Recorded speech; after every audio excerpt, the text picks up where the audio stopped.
सुखाचा सोहळा करुणी दिवाळी, प्रेमे वनमाळी चित्ती धरू.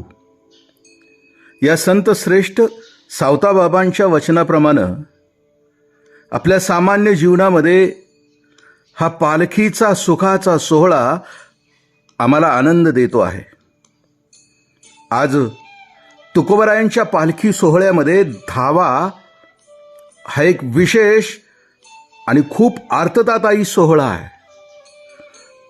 कारण पूर्वी आमचे तुकोबराय याच मार्गे चालत पंढरीला चालले होते. तुकोबरायांचं पंढरीला जाणं आणि आमचं पंढरीला जाणं यात खूप अंतर आहे, यात खूप वेगळेपणा आहे. पांडुरंगाच्या भेटीसाठी अगदी उतावीळ झालेले तुकोबराय अंतःकरणातील अतीव आर्ततेनं त्याला म्हणतायत, बारे पांडुरंगा केव्हा भेट देसी, झालो परदेशी तुझवीण सखा मज नाही कोणी, वाटते चरणी घालू मिठी, ओवाळावी काया चरणा वारुणी, केव्हा चक्रपाणी भेट देसी, तुका म्हणे माझी पुरवावी आवडी, वेगी घाली उडी नारायणा. त्यांच्या भेटीसाठी अंतःकरणातून विकल झालेले तुकोबराय आळवून आळवून त्याला म्हणत होते, तू मला कधी भेट देशील? तुझ्या वाचून माझं सगळं जगणं परदेशी म्हणजे अनाथपणाचं झालं आहे. मला लवकर भेट दे, कारण तुझ्या वाचून मला दुसरा कुणीच सखा नाहीये. मला तुझ्या पायाला घट्ट मिठी मारायची आहे. माझ्या पूर्ण कायेला तुझ्या रूपावरून ओवाळून टाकावं की काय, की ज्यानंतर तुम्हाला भेट देशील असं झालंय. पण हे देवा, माझी एकच आवड पुरव आणि मला धावत येऊन भेट दे. महाराजांच्या अंतःकरणातील प्रभूच्या भेटीची आस व्यक्त करणारा आणखी एक खूप गोड अभंग आहे. भेटी लागे जीवा लागलीसे आस, पाहे रात्रंदिवस वाट तुझी, पौर्णिमेचा चंद्रमा चकोरा जीवन, तैसे माझे मन वाट पाहे.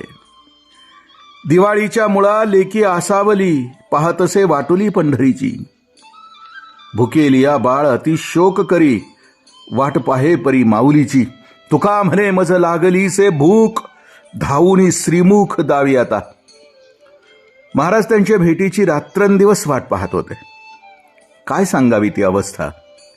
ज्याप्रमाणे चकोर नावाचा पक्षी पौर्णिमेच्या चंद्राचं चंद्रामृत सेवन करण्यासाठी असुसलेला असतो, त्याची इतर कोणत्याच पदार्थ किंवा द्रवापासून समाधान होत नाही. महाराज मनापासून तशी वाट पाहत होते. ती वाट पाहण्यात प्रचंड अर्थता होती. सासूरवासाचा जाच असणारी एखादी सासूरवासीन दिवाळीच्या सणावेळी ज्या आतुरतेनं आपल्या माहेरच्या दिवाळी सणाच्या निरोपाची वाट पाहत असते, महाराजांचं तसंच झालं होतं. ते म्हणतात, हे पांडुरंगा, माझ्या डोळ्याला एकच भूक लागली आहे आणि ती म्हणजे तुझं श्रीमुख पाहण्याची. म्हणून मला लवकर भेट दे आणि तृप्त कर. असं म्हणून ते वारंवार डोळ्यातून आसवं गाळत होते. अंतःकरणातून असे भावविभोर झालेले आमचे तुकोबराय त्या परिसरातून म्हणजे तोंडले बोंडले परिसरातून चालले होते. इथे एक नंदाचा ओढा नावाचा ओढा आहे. त्या ओढ्यामध्ये पूर्वी भगवान श्रीकृष्ण परमात्म्याने आंघोळ केली होती अशी आख्यायिका आहे. या ओढ्याजवळून जाताना आमच्या तुकोबरायांच्या अचानक असं लक्षात आलं की पंढरपुरातील पांडुरंगाच्या मंदिराचा कळस त्यांना दिसतो आहे. पण हा भास होता आणि हा भास झाला आणि महाराज तुका म्हणे धावा आहे पंढरीचा विसावा असं म्हणून पंढरपूरच्या दिशेने धावत सुटले. यालाच धावा म्हणतात. अजूनही महाराजांचा पालखी सोहळा इथे आला की वारकरी पंढरीच्या दिशेने धावतात. यालाच धावा म्हणतात. आज आम्ही याच धावेची अनुभूती घेणार आहोत.